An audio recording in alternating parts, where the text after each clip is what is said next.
तो इसमें दो तीन पॉइंट और बताऊंगा, जैसे ऑटो इम्यून डिसऑर्डर के बारे में मैंने थोड़ा टच किया था। आप ये समझिए, जो पेन होता है ना आपके शरीर में, जो दर्द होता है, वो जो दर्द होता है ना, वो इन्फ्लेमेशन की वजह से होता है। ये इन्फ्लेमेशन, जैसे मैंने बताया, अगर आप केमिकल डाल दो शरीर पे या खरोंच मार दो, इंजरी होगा तो भी इन्फ्लेमेशन होगा, या फिर कोई टॉक्सिन होगा आपके बॉडी में तो इन्फ्लेमेशन होगा। तो आजकल ना देखने को आ रहा है कि बॉडी में टॉक्सिन जो है वो बहुत ज्यादा है, निकल नहीं पाता ठीक से। तो इसका रीजन क्या है? एक तो बनना है, टॉक्सिन ज्यादा बन रहा है, दूसरा टॉक्सिन निकल नहीं पा रहा।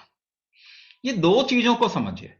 टॉक्सिन बनेगा कब? सपोज कीजिए कि एक कोई बाइक है या कोई फोर व्हीलर गाड़ी है, कार है ना, उसमें ज्यादा धुआं निकलता है। तो प्रॉब्लम क्या होता है? इंजन ठीक नहीं है ना। आप कहते हैं इंजन में कुछ गड़बड़ी आया, तो इसीलिए वो जो फ्यूल जा रहा है, पेट्रोल या डीजल जा रहा है ना, उसका सही इस्तेमाल नहीं कर पा रहा, तो ज्यादा वेस्ट निकल रहा है। तो हमने क्या किया कि हमारा शरीर में 6 स्टेप में मेटाबॉलिज्म होता है। ये फैक्ट्री काम करती है, जब हम खाते हैं कुछ, तो हमारी फैक्ट्री जो है ना, वो 6 लेवल पे काम करते हैं। 6 लेवल पे मेटाबॉलिज्म होता है। और इसके लिए 6 तरीके की एनर्जी या स्ट्रेंथ चाहिए होता है। इसको क्या क्या कहते हैं हम? इसको कहते हैं देह बल, दोष बल, धातु बल, अग्नि बल, मनोबल, ओजस बल। ये 6 मेटाबॉलिक स्ट्रेंथ है हमारे शरीर में। उसके मैं केवल एक पार्ट के बारे में बात करूंगा, केवल एक पार्ट के बारे में बात करूंगा। तो ये मेटाबॉलिज्म या भोजन का इस्तेमाल कहां पे होता है आपके शरीर में? पहले वो रस में कन्वर्ट होता है, आपके आंतों में, इंटेस्टाइन में जाता है, फिर वो लीवर में आता है। लीवर, ऐसा मान के चलिए, पहली फैक्ट्री है। तो लीवर आपका दूसरा ब्रेन भी है, यानी कि उसको याद रहता है कि ये मेरा भोजन है, ये नहीं है। तो अगर वो डिटेक्ट करेगा कि ये मेरा भोजन नहीं है, this is not my food, तो उसको बाहर फेंकेगा। ठीक है ना, उसको बाहर फेंकेगा। तो जब हम केमिकल डालते हैं, तो वही 98% केमिकल लीवर बाहर फेंकता है, लेकिन 2% ज्यादा हम डालते हैं। इसे कहते हैं फर्स्ट लीवर बाईपास। ओवरलोड कर देते हैं ना, तो कुछ चीज चला जाएगा। तो लगातार रोज के रोज हम लीवर को टॉर्चर करते हैं, जरूरत से ज्यादा काम करने पे मजबूर करते हैं, तो वो भी बेचारा थकता है, कमजोर हो जाता है। अगर कमजोर हो गया लिवर, तो जो टॉक्सिन आपके शरीर में बन रहा है उसको ठीक से नहीं फेंक पाएगा, तो वो आपके शरीर में, लिम्फ ग्लैंड कहते हैं, जगह जहां मिलती है वहां जाके वो जमा हो जाएगा। या ऐसी बड़ी जगह जिसको हम लिम्फ नोड कहते हैं, वो आपके जॉइंट्स हैं।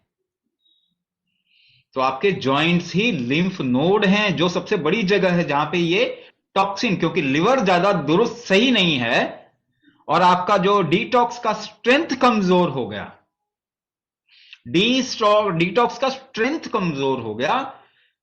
दूसरी बात, आपका बॉडी डिहाइड्रेट होने लग गया, इसकी में पानी रोकने की क्षमता कम हो गई। क्योंकि आप बार बार केमिकल डालोगे तो पानी में घुल के बाहर निकलेगा, पानी कम हो जाएगा आपके शरीर में, लेकिन पानी को रोकने की क्षमता भी कम हो जाएगी। तो इस वजह से अब क्या हो गया? रिस्क हो गया।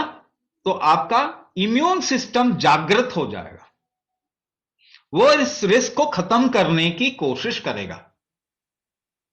लेकिन बार बार आप रिस्क डालोगे, तो वो बार बार ऊपर उठेगा, बार बार नीचे जाएगा, और कभी ना कभी ये रिस्पॉन्स मैकेनिज्म गड़बड़, कंफ्यूज हो जाएगा। क्योंकि ऐसा दिख नहीं रहा कि इतना रिस्क है, मगर फिर भी इतना रिस्क है। कोई शेर तो आपको खाने के लिए आया नहीं, आप खुद ही अंदर जहर खा रहे हो रोज के रोज। तो ऐसा तो मूर्ख होता नहीं कोई, कोई भी जीवित। आप गाय को मांस नहीं खिला सकते, शेर को घास नहीं खिला सकते, सबको मालूम है उसका भोजन क्या है। केवल ह्यूमन बीइंग, जो अपने आप को सबसे बुद्धिमान कहता है, उसको ही नहीं मालूम कि अंदर क्या डालना है आपने। ऐसी विडंबना पूरी पृथ्वी, मानवता के इतिहास में नहीं देखी गई, है ना। तो क्यों ऐसा हुआ? क्योंकि आपने मूर्ख को राजा बना दिया। जो सबसे मूर्ख थे फिरंगी, ये वेस्टर्नर गोरे, इनको अपना आका बना दिया, बॉस बना दिया। तो मूर्ख के अंदर तो आप मूर्खता करेंगे, तो आपका क्या हुआ फिर? और इसी को कहते हैं ऑटो इम्यून डिसऑर्डर, कि इम्यूनिटी बार बार उठ रही है, बार बार नीचे जा रही है, अप जा रही है, नीचे जा रही है, फिर कंफ्यूज हो गई। एक कंफ्यूज इम्यूनिटी को ऑटो इम्यून डिसऑर्डर कहते हैं। क्या इसको ठीक किया जा सकता है? 100% ठीक किया जा सकता है, लेकिन दवाई से नहीं ठीक कर सकते, दवाई से ये खराब होगा। और आखिरकार आपको कहां तक पहुंचा देंगे ये भी समझिए। इस इम्यूनिटी को ही दोषी बना देंगे, कहेंगे आपकी इम्यूनिटी ही आपको खत्म कर रही है। Yes sir. और आपको स्टीरॉइड पे डाल देंगे। Yes sir. ठीक है, तो आप अपनी बुद्धि का इस्तेमाल करें। हार्वर्ड यूनिवर्सिटी ने एक रिसर्च किया और वो बड़ा हैरान हो गया, कहता है जो पढ़े लिखे लोग होते हैं ना, वो इंटेलिजेंट नहीं होते।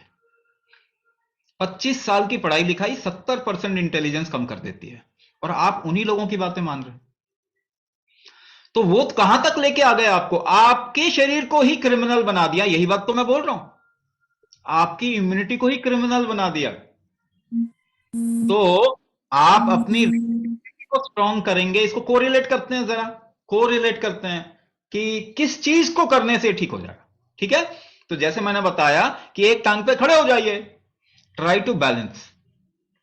वो बैलेंसिंग स्ट्रेंथ जो होती है वो कैसे लाते हैं आप सांस को रोकते जाते हैं ना, बीच बीच में रोकते रहते हैं, तभी आप बैलेंस कर पाते हैं, है कि नहीं है? वही आपकी इम्यूनिटी है। वो सांस को रोकने का रिदम जो है आपका, वो इतना स्ट्रांग नहीं बचा। तो उस रिदम को अगर स्ट्रांग कर देंगे प्रैक्टिस करके, तो आपका ऑटो इम्यून डिसऑर्डर ठीक हो जाएगा। ठीक है, इतना सिंपल है, इतना सिंपल है, आप जानते ही हैं। अब बताइए मुझे कि स्माइल कर सकते हैं क्या सभी? एक स्माइल कर सकते हैं क्या? कर सकते हैं ना? इतनी भी बड़ी प्रॉब्लम है, अभी स्माइल कर सकते हैं कि नहीं कर सकते? कर सकते हैं। पता है आपको स्माइल करने में कितने सारे रिएक्शंस होते हैं आपके बॉडी में? 1 लाख से भी ज्यादा। लेकिन आप एक भी रिएक्शन नहीं जानते ना, फिर भी स्माइल कर सकते हैं। और अभी करने की कोशिश क्या कर रहे हैं कि मुझे 1 लाख रिएक्शन पता चल जाए तभी मैं स्माइल करूंगी या करूंगा। फिर बताइए मुझे कब स्माइल करने वाले हैं आप? शायद कभी भी नहीं। तो इस तरीके से सोचने लग गए हम। आप चीजों को इमीडिएटली, आपको मालूम ही है कैसे ठीक करना है, मगर आप उस तरफ देख नहीं रहे। आपने कोई बड़े बड़े शब्द, ऑटो इम्यून डिसऑर्डर, थायरोडाइटिस, ये आइटिस, वो पाइटिस, पता नहीं क्या क्या आपने दिमाग में भर दिया, और आपका कंट्रोल है ही नहीं बिल्कुल भी। आप अपने जीवन को किसी नंबर में डालने की कोशिश कर रहे हैं, और वहां पे सॉल्यूशन नहीं है। कमाल की बात क्या है, हमें देखिए, हमारी बुद्धि को जरा सोचिए कि एक डॉक्टर कहता है ये ठीक नहीं होगा, फिर भी उसी के पास जाते हैं। ऐसी मूर्खता इतनी व्यापक हो चुकी है कि जो ठीक नहीं करता उसी के पास जाते हैं लाइन लगा के। वो कहता है ये ठीक नहीं होता, वो पूरा सेंटेंस पूरा नहीं करता, वो कहता है ये ठीक नहीं होता दवाइयों से। आप सेंटेंस पूरा कर लीजिए, पर कहीं और तो देखिए ना। ऐसी जगह पे जाके आपका क्या भला होने वाला है जो कह रहे हैं कि ठीक नहीं होता? तो जहां ठीक होता है वो ढूंढना पड़ेगा आपको, कि नहीं? सर। बहुत आसानी से ठीक होता है, मैं ये बता रहा हूं।